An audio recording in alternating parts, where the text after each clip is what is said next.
The third thing, and I'll rattle through these last two things quickly. Third thing, and this is obvious, but you need to plan your presentations well in advance. Duh.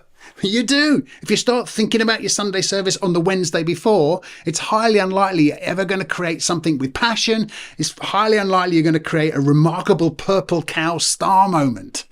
You want to create something memorable that sticks and transforms people's lives and brings life change. It's going to take time if you're going to do it well. Now, I know the pushback. I know that Sundays come round with frightening regularity. You finish Sunday and you think, oh, it's over. And then you get back into the office on Monday and you think, here we go again, 52 weeks of the year.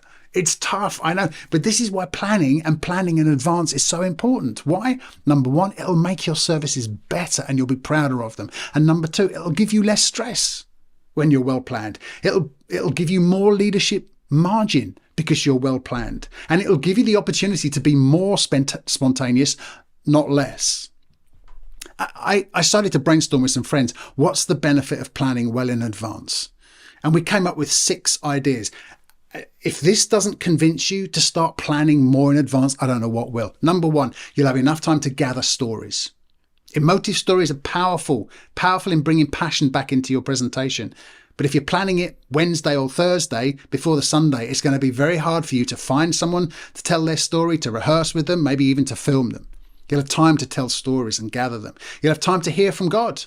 And how many times do we want to be crystal clear that this is what God wants to say to this group of people?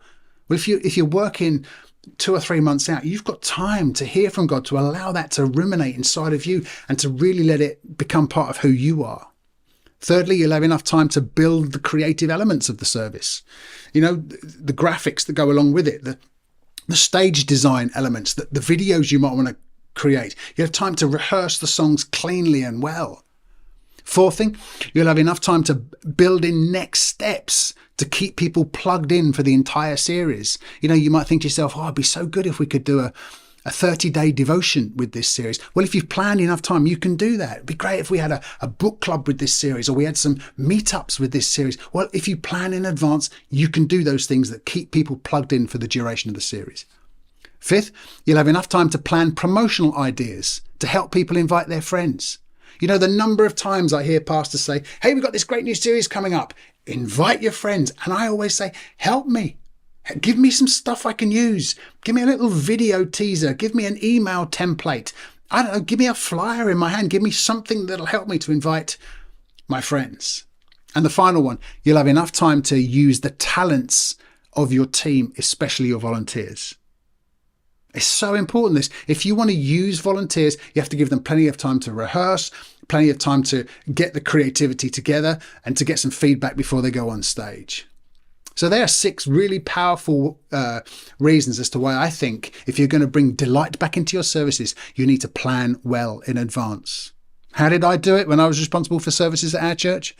Well, here's how I did it. We built a creative team, not just staff, but people who weren't staff, people who I thought could bring a lot of fresh and new things into our team together. So we built a creative team of musicians and graphic designers and good thinkers that helped us in that whole thing. And we would plan a series outline for the entire year. So we knew for the next 12 months exactly what was coming up in terms of series and their basic outlines. And then we would meet once a month for 4 hours, and we would work 3 months out from a particular series, and we would plan that series together.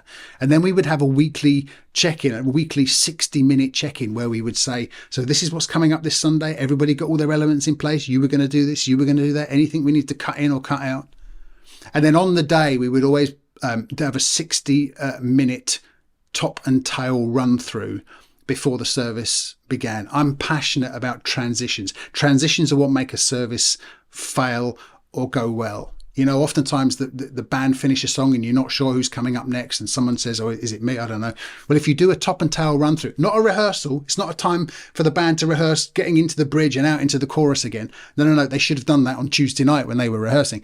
This is about topping and tailing. It's good for the technical people. It's good when you've got people coming up on stage. They know exactly where they're supposed to be, what they're supposed to carry, what mic they're supposed to use. They know when to push play on the video or the slides. It just makes for a presentation that when your guests come, they say, this means something to them. They've thought it through.